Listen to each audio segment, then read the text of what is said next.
أشهد أن لا إله إلا الله.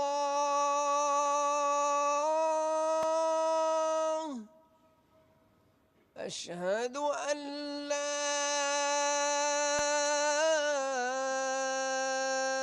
إله إلا الله. أشهد أن محمدًا رسول الله.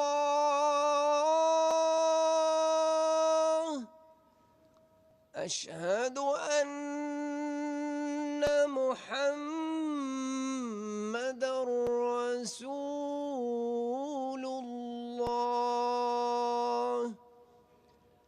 حي على الصلاة.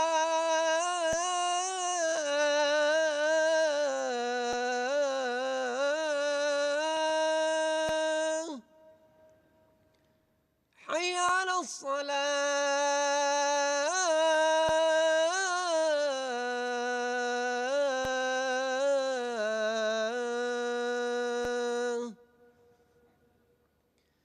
حي على الفلاح.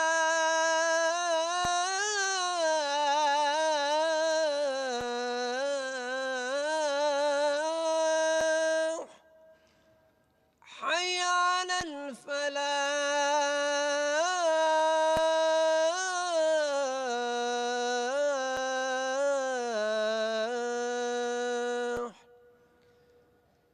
الله أكبر،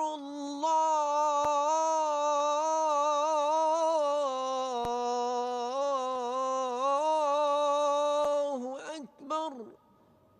لا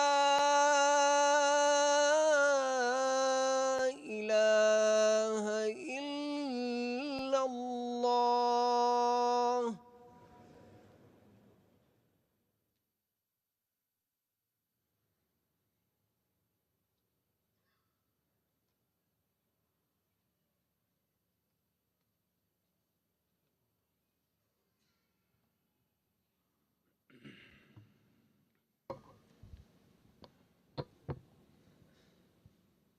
الحمد لله،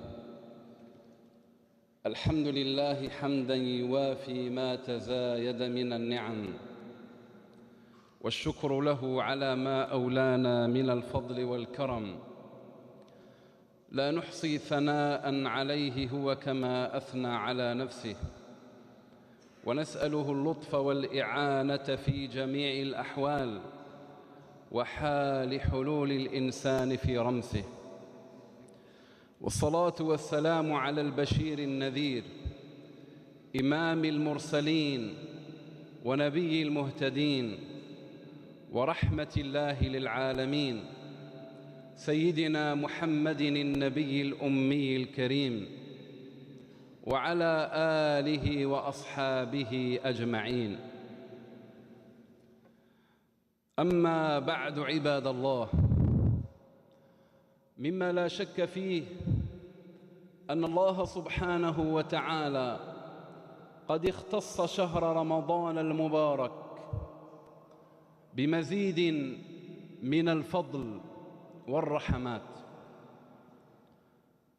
ففيه تفتح أبواب الجنان، وفيه تغلق أبواب النيران، وفيه ليلة هي خير من 1000 شهر. ولكن ليس معنى هذا أن يتخلى المؤمن الرباني عن كثير من الثوابت الإيمانية التي داوم عليها في شهر رمضان المبارك. وقبل أن ألج في تعداد هذه الثوابت الإيمانية، أحببت أن ألفت النظر هنا إلى أمر من الأهمية بمكان. هذا الأمر أيها الأفاضل، ما هو شعورك بعد انسلاخ شهر رمضان المبارك؟ هل أحسست بتغيير في نفسك؟ أم أنك نظرت إلى نفسك نظرة إعجاب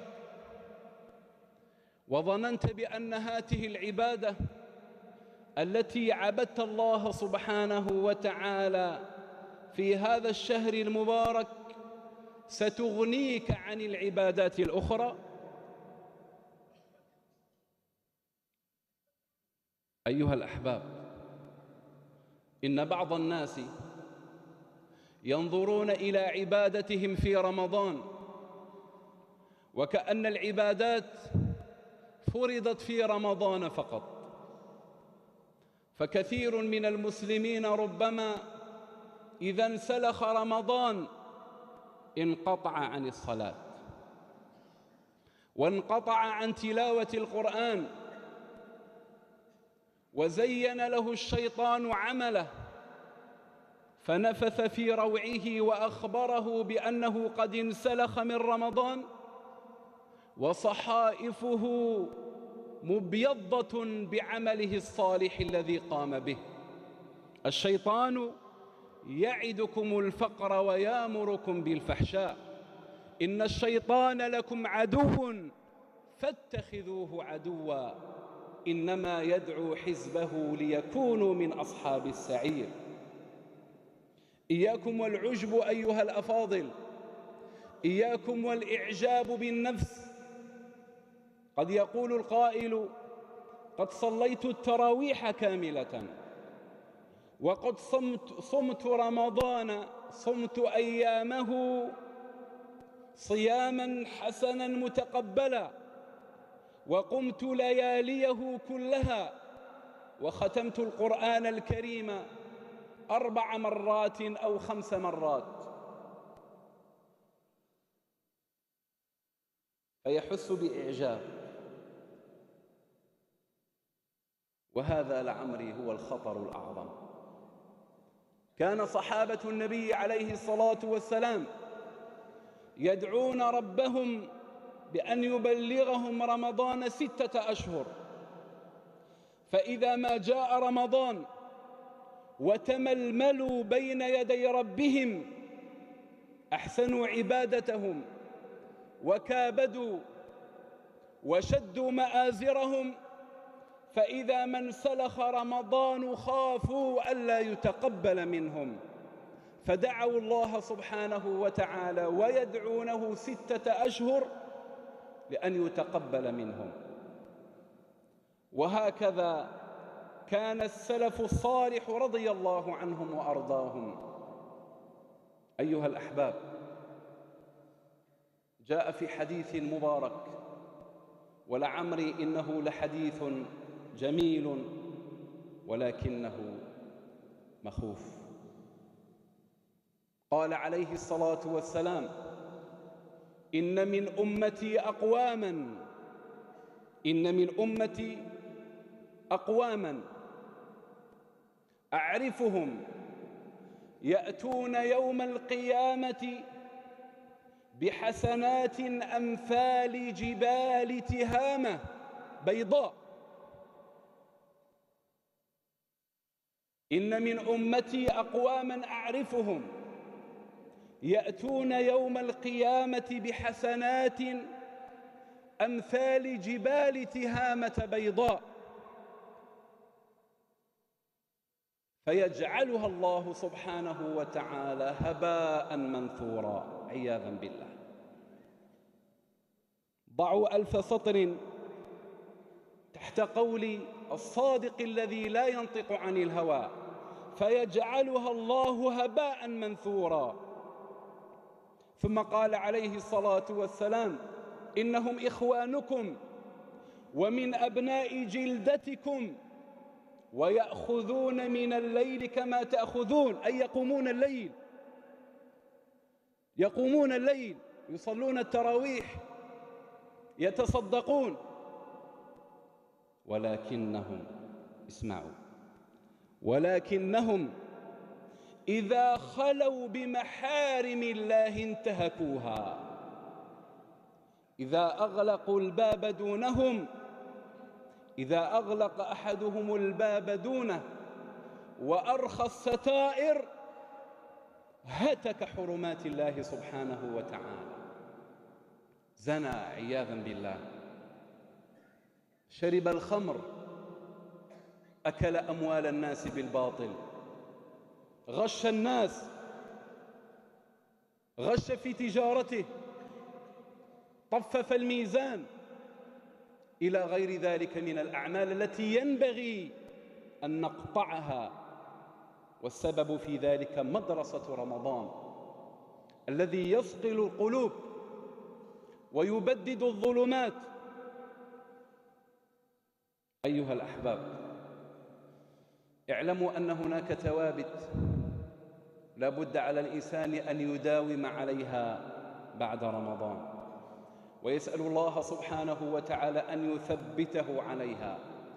أولى هاته الثوابت الدعاء. لا بد علينا أن ندعو الله سبحانه وتعالى أن يثبتنا، وقد كان عليه الصلاة والسلام يديم هذا الدعاء: يا مثبت القلوب ثبت قلبي على دينك، يا مثبت القلوب ثبت قلبي على دينك. فنسأله سبحانه وتعالى أن يثبت قلوبنا على الدعاء. وقال ربكم ادعوني أستجب لكم إن الذين يستكبرون عن عبادتي سيدخلون جهنم داخرين. الدعاء هو العبادة كما جاء عن سيدنا رسول الله عليه الصلاة والسلام. الثابت الثاني أيها الأفاضل التوبة. لا غنى للمسلم عن التوبة. وتوبوا إلى الله جميعا أيها المؤمنون لعلكم تفلحون. ولا بد أن نعلم بأن للتوبة شروطا. أولى هذه الشروط أن يقلع الإنسان عن المعصية. فما معنى أنك تأتي للصلاة لكن إذا ما ذهبت إلى دكانك أو ذهبت إلى عملك غششت الناس؟ وقد قال عليه الصلاة والسلام: واسمعوا إلى هذه الأحاديث التي يخاف منها كل قلب وجل. قال عليه الصلاة والسلام: من اقتطع حق امرئ مسلم بيمينه فقد أوجب الله له النار. فقال أحد الصحابة: وإن كان يسيرا يا رسول الله، أي وإن كان هذا الحق يسيرا؟ قال: نعم، وإن كان قضيبا من إراك، أي أن الإنسان إذا أخذ مال إنسان آخر ظلما وبهتانا بغير حق وإن كان شيئا يسيرا، قال عليه الصلاة والسلام: وإن كان قضيبا من إراك، قضيب شيء يسير، فقد أوجب الله له النار عياذا بالله وحرم عليه الجنة. فيا أيها المسلم، عليك أن تتقي الله سبحانه وتعالى وأن تراقبه في السر والنجوى. واعلموا بأن الله تبارك وتعالى يقبل التوبة عن عباده ويعفو عن السيئات، لكن لا بد من هذه الشروط: الإقلاع عن المعصية والندم على ما فات. وإياكم والعجب أيها الأفاضل، إياكم والعجب بعبادتكم، فمهما عبدنا الله سبحانه وتعالى لكن لن ندخل الجنة بعملنا، كما جاء عن سيد المرسلين عليه الصلاة والسلام. وقد جاء في الحديث الشريف: لو أن أحدكم يجر على وجهه من يوم ولد إلى يوم يموت لجاء يوم القيامة يحتقر هذا العمل. ولهذا كان الصحابة رضي الله عنهم دائما يجعلون آية المباركة نصب أعينهم: والذين يؤتون ما آتوا وقلوبهم وجلة، أي خائفة، أنهم إلى ربهم راجعون أولئك يسارعون في الخيرات وهم لها عاملون. أمنا عائشة رضي الله عنها كأنها أرادت أن تفهم هذه الآية وفهمتها رضي الله عنها، وأرضها بمفهوم غير المفهوم النبوي. قالت: يا رسول الله، أهم الذين يشربون الخمر ويسرقون ويزنون وهم يخافون الله سبحانه وتعالى؟ قال: لا يا ابنة الصديق. معنى قوله تعالى: والذين يؤتون ما آتوا وقلوبهم وجلة، أي صائمون طائعون لله سبحانه وتعالى، ولكنهم وجلون خائفون. فعائشة رضي الله عنها ظنت بأن هؤلاء هم الذين يسرقون ويزنون، أي يقترفون المعاصي، لكنهم يخافون الله سبحانه وتعالى. فقال النبي عليه الصلاة والسلام وهو يعلمها ويعلمنا بأبي هو وأمي صلى الله عليه وآله وسلم، فقال: لا يا ابنة الصديق، ولكنهم هم الذين يصومون ويصلون ويتصدقون، ولكنهم، استمع، ولكنهم يخافون ألا يتقبل منهم. والسؤال الذي حري بكل نفس أن يجول في خاطرها: هل قبل منا العمل؟ هل أنت ضامن بأن صيامك قد قبل؟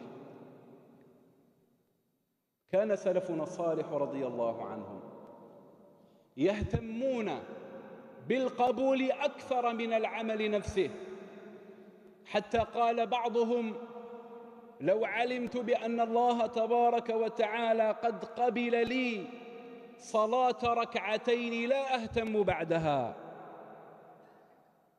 أعيد أيها الأفاضل هذا الكلام الرقراق، والذي يجب علينا أن نفقهه وأن نسير وفق خطاه. لو أعلم بأن الله تبارك وتعالى قد قبل لي صلاة ركعتين فقط لا أهتم بعدها. هكذا كان الصحابة رضي الله عنهم، هكذا فهموا الإسلام: إسلام عمل، وإسلام قبول، إسلام مسامحة. والثابت الثاني أيها الأفاضل الصلاة. داومت على الصلاة في رمضان، وقد رأينا المساجد ممتلئة عن بكرة أبيها ما شاء الله. بل في ليلة 27 حضر جمع غفير ولله الحمد والمنة، وهذا من توفيق الله سبحانه وتعالى. لكن بعد رمضان هل مساجدنا ممتلئة كما كانت في رمضان؟ واعلموا بأن الصلاة هي الصلة بين العبد وربه، هي لب النصر ولب التمكين. والذين إن مكناهم في الأرض أقاموا الصلاة وآتوا الزكاة وأمروا بالمعروف ونهوا عن المنكر. كان سعد بن أبي وقاص رضي الله عنه في معركة القادسية يدور على جنده ليلا، فإذا ما أبصر خيمة فيها نور، وعلم بأن صاحب الخيمة قائم لله سبحانه وتعالى، كان يقول: من هنا يأتي النصر إن شاء الله تعالى، من هنا يأتي النصر إن شاء الله تعالى. ومن الطرائف أيها الأحباب أن أحد المفكرين سئل: متى تقوم لدولة الإسلام قائمة؟ قال: إذا رأيت المساجد ممتلئة عن بكرة أبيها في صلاة الفجر فاعلموا بأن النصر آت إن شاء الله تعالى. أقول قولي هذا وأستغفر الله العظيم لي ولكم فاستغفروه تجدوه غفورا رحيما، وآخر دعوانا أن الحمد لله رب العالمين.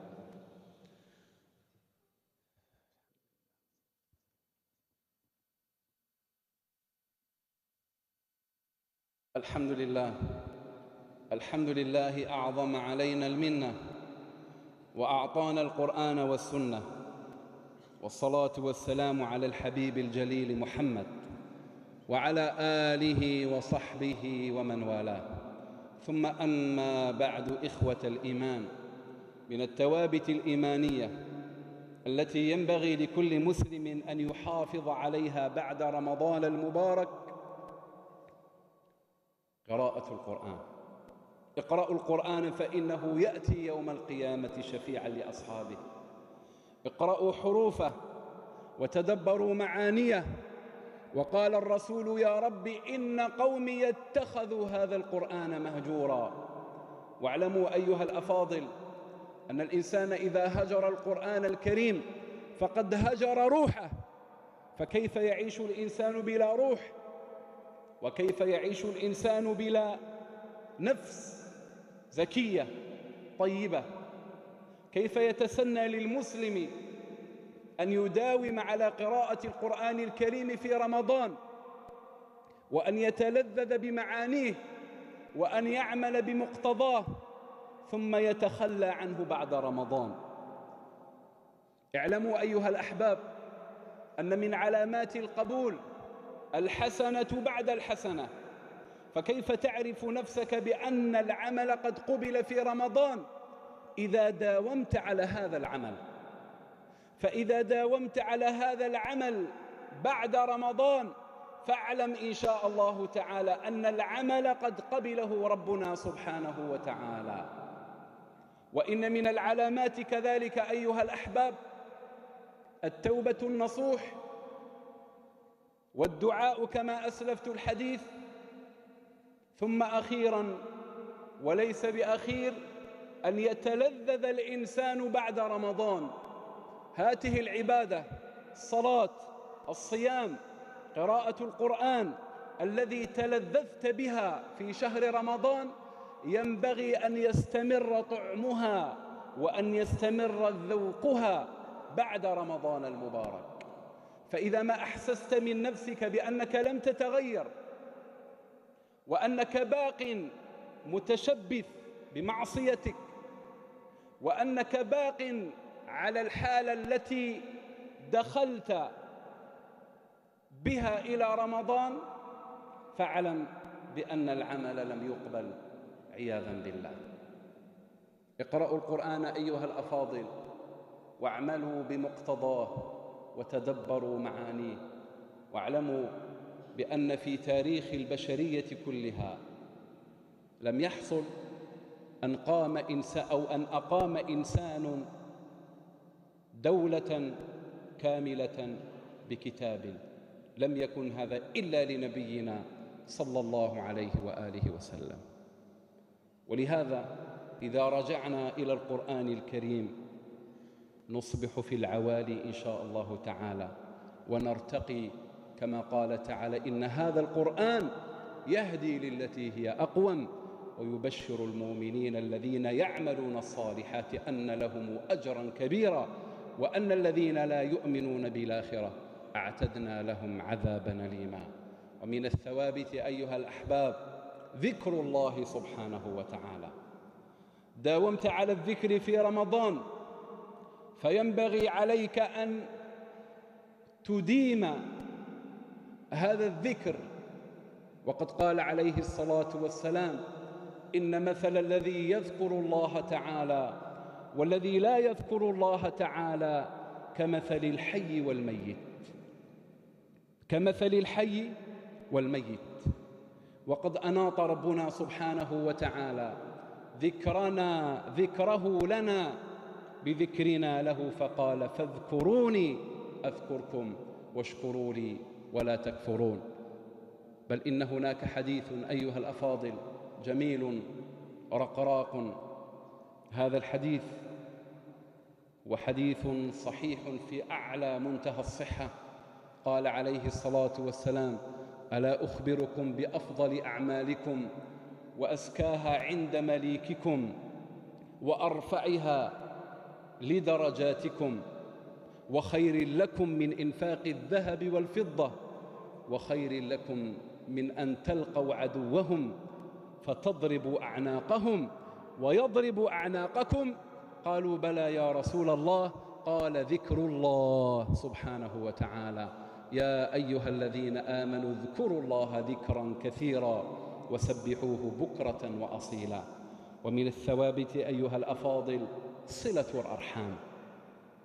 صلة الأرحام، داومت على صلة رحمك في رمضان بعد التراويح، تزور عمك وتزور خالك وتزور ابن أخيك وتزور والديك وتجلس معهم جلسة حب وود، وختمتها ولله الحمد والمنة بيوم العيد. لكن لا بد عليك أن تديم هذه الزيارة وأن تديم هذه الصلة. واعلموا أن صلة الأرحام سبب في توسيع الرزق وسبب في تأخير العمر كما قال عليه الصلاة والسلام. بل إن الرحم كما جاء في الحديث تدعو على قاطعها بأن يقطعه الله سبحانه وتعالى، وتدعو لموصلها بأن يصله الله سبحانه وتعالى. فقد جاء في الحديث أن الرحم شجنة معلقة بعرش الرحمن سبحانه وتعالى، تقول: يا ربي صل من وصلني واقطع من قطعني. وقد يقول أخ كريم، وقد تقول أخت كريمة، بأن لي عائلات ولي أرحاما أزورهم ولا يزورونني، أصلهم ولا يصلونني. فأقول لكم ما قاله نبي الله عليه الصلاة والسلام للذي جاء يسأله ويقول له: يا نبي الله، إن لي قرابة أصلهم ويقطعونني وأكرمهم ولا يكرمونني. فقال عليه الصلاة والسلام: إن كنت كما تقول فاعلم بأنك تسفهم الرمل أو الرمد كما جاء في حديث آخر. أي إذا كنت على هذه الحالة فكأنك تسفهم أو تسفهم، واللغتان صحيحتان، تسفهم الرمد أو المل كما جاء في حديث آخر وهو الرماد الحار. ثم قال عليه الصلاة والسلام له: ولا يزال معك من الله ظهير، أي معين، ما دمت على ذلك. فصلوا أرحامكم بارك الله فيكم. إخوة الإيمان، إن الأمر البديع في هذه الأيام المباركات أنه قد تعانق فرحتان.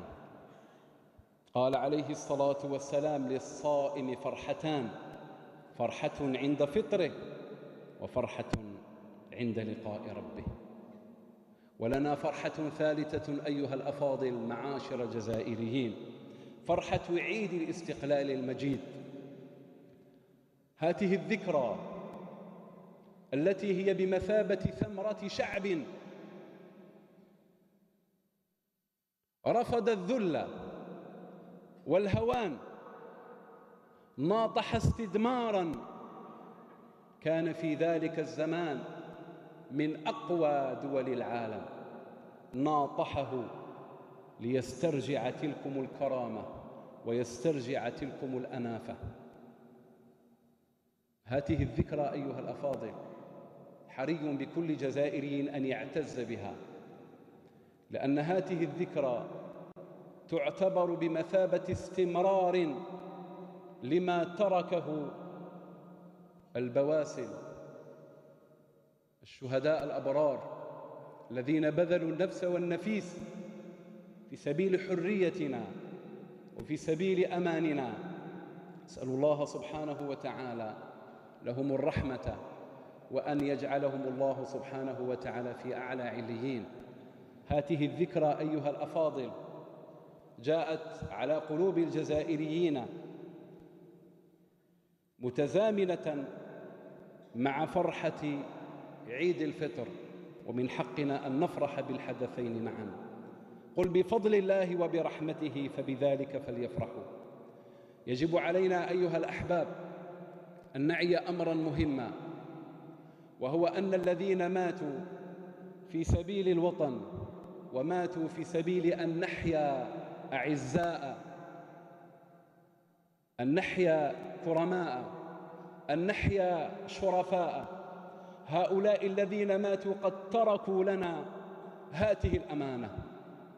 فالجزائر أيها الأحباب أمانة في أعناقنا، ولا بد علينا ونحن نحتفي بهذه الذكرى أن نسترجع أمجاد هؤلاء الذين استبسلوا رضي الله عنهم ورحمهم.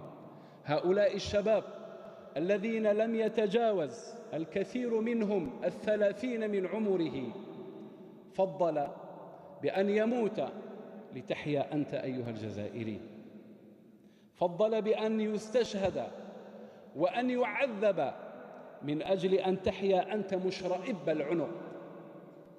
وهكذا أيها الأحباب هذه الذكرى هي بمثابة شحنة لهؤلاء الشباب الذين لا يزالون ولله الحمد والمنة يفرحون بهذه الذكريات ويقتدون بآثار أسلافهم. إذن علينا أيها الأفاضل أن نقرأ التاريخ وأن نسأل آباءنا. اسألوا آباءكم أيها الأحباب، اسألوا أجدادكم كيف كانوا يعيشون إبان الثورة وكيف كانوا يعيشون إبان الاستدمار. كان الرجل فيهم لا يستطيع أن يتكلم كلمة واحدة، بل نقول بدون شغب وخصم من أحد لولا الله سبحانه وتعالى ثم استقلال بلادنا لما اجتمعنا هذا الجمع المبارك، لما خرج الرجل فينا وهو ينعم بهذا الأمن.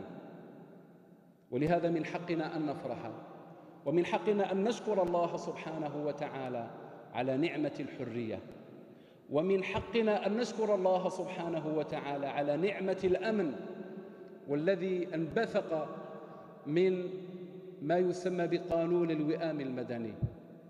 أيها الأفاضل، اعلموا بأن الشعب الجزائري لما استبسل وقام قياما وخاض ثورة ضد الإرهاب ما هو إلا استمرار لمعاني الاستقلال. فلا يسعنا أيها الأحباب إلا أن ندعو الله سبحانه وتعالى وأن نرفع أكف الضراعة إليه سبحانه وتعالى أن يرحم هؤلاء الشهداء وأن يجعلهم في أعلى عليين مع النبيين والصديقين والشهداء والصالحين وحسن أولئك رفيقا. أسأله سبحانه وتعالى أن يديم على بلادنا نعمة الأمن ونعمة الحرية، كما أسأله سبحانه وتعالى أن يحفظ ولي أمرنا وولاة أمور المسلمين لما يحبه ويرضاه. أسأله سبحانه وتعالى أن يرزقه وأن يرزق ولاة أمور المسلمين البطانة الصالحة. أسأله سبحانه وتعالى أن يسبل على ولاة أمور المسلمين وولي أمرنا كل الصحة والعافية يا رب العالمين. كما أسأله سبحانه وتعالى أن يحفظ الذين هم مرابطون على حدود هذا البلد المبارك. اللهم احفظهم واكلأهم يا رب العالمين بعينك التي لا تنام. أسأله سبحانه وتعالى أن يحفظ كل من يساهم في بناء هذا البلد الطيب. أسأله سبحانه وتعالى أن يحفظ المسؤولين وأن يحفظ الجميع يا رب العالمين. اللهم اهدنا فيمن هديت، وعافنا فيمن عافيت، وتولنا فيمن توليت، وبارك لنا فيما أعطيت، وقنا واصرف عنا شر ما قضيت، إنك تقضي ولا يقضى عليك. أسألك يا ربنا أن تحفظ بلادنا من كل سوء. اللهم احفظ بلدنا، اللهم احفظ بلدنا، اللهم احفظه من كل سوء، اللهم احفظه من كيد الكائدين. اللهم من أرادنا وأراد هذا البلد بسوء وأراد الإسلام بسوء فأشغله بنفسه واجعل كيده في نحره. يا سميع الدعاء، يا سميع الدعاء، يا سميع الدعاء. اللهم يا ربي، اللهم يا رب إنك قلت وقولك الحق ادعوني أستجب لكم. لحوم المسلمين في بورما تؤكل أيها الأفاضل من طرف البوذيين، وهذه أمانة في أعناقنا. يجب علينا أن ندعو الله سبحانه وتعالى لكل المستضعفين في كل مكان. اللهم يا رب انصرهم يا رب العالمين على عدوهم. آمين آمين. إن الله يأمر بالعدل والإحسان وإيتاء ذي القربى وينهى عن الفحشاء والمنكر والبغي يعظكم لعلكم تذكرون. ولذكر الله أكبر والله يعلم ما تصنعون. وأقم الصلاة.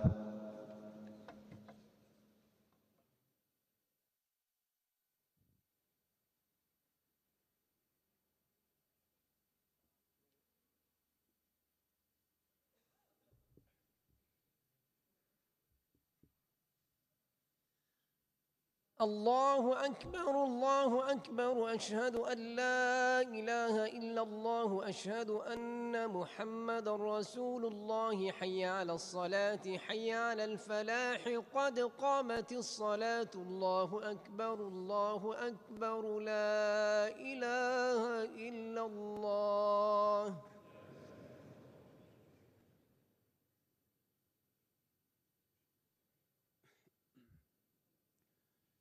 استووا واعتدلوا وسدوا الخلل.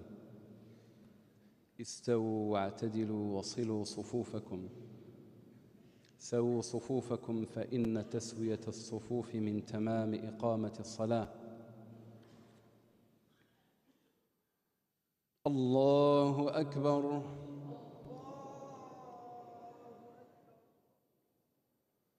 الحمد لله رب العالمين الرحمن الرحيم ملك يوم الدين. إياك نعبد وإياك نستعين. اهدنا الصراط المستقيم، صراط الذين أنعمت عليهم غير المغضوب عليهم ولا الضالين.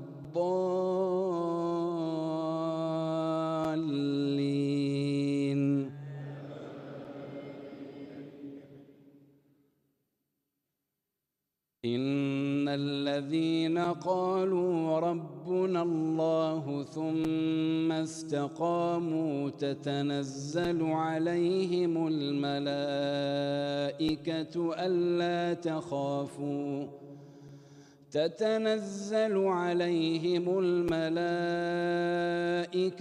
ألا تخافوا ولا تحزنوا وأبشروا بالجنة التي كنتم توعدون.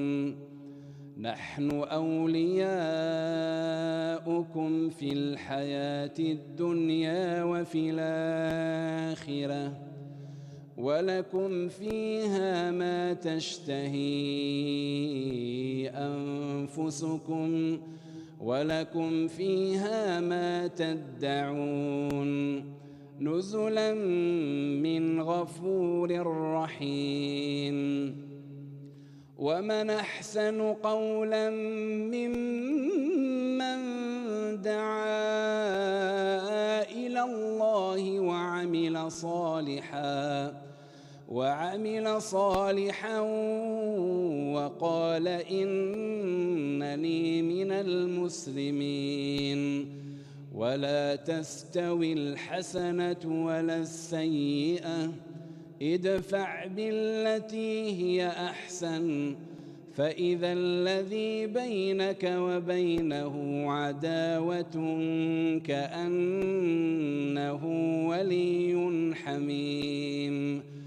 وما يلقاها إلا الذين صبروا وما يلقاها إلا ذو حظ عظيم. الله أكبر.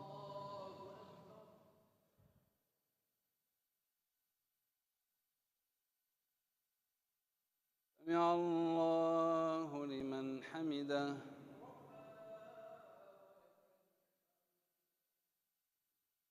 الله أكبر.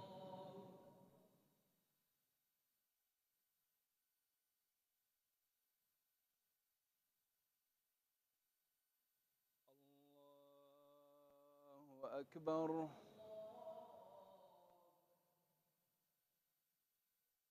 الله أكبر.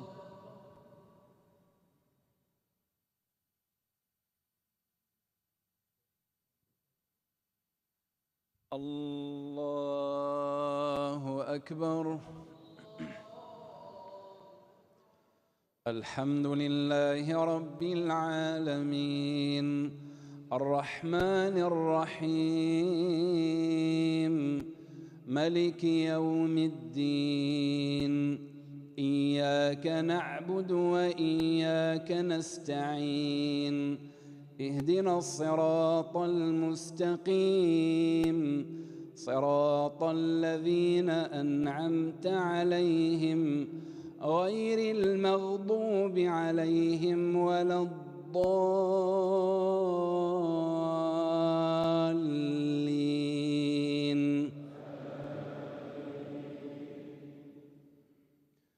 هو الله الذي لا إله إلا هو عالم الغيب والشهادة هو الرحمن الرحيم.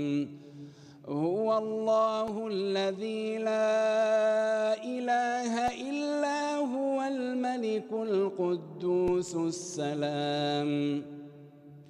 السلام المؤمن المهيمن العزيز الجبار المتكبر سبحان الله عما يشركون. هو الله الخالق البارئ المصور له الأسماء الحسنى يسبح له ما في السماوات والأرض وهو العزيز الحكيم. الله أكبر.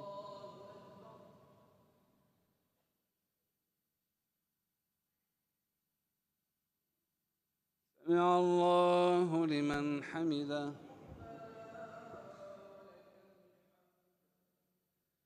الله أكبر.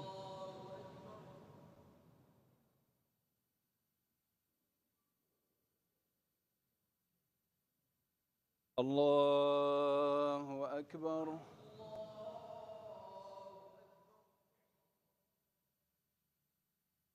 الله أكبر.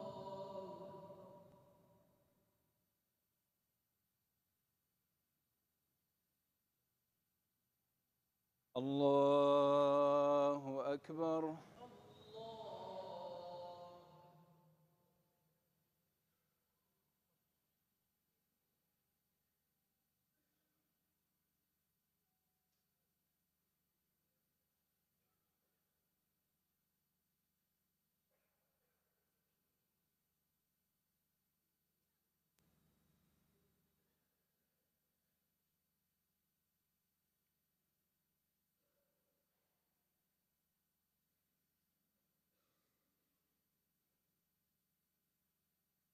السلام عليكم.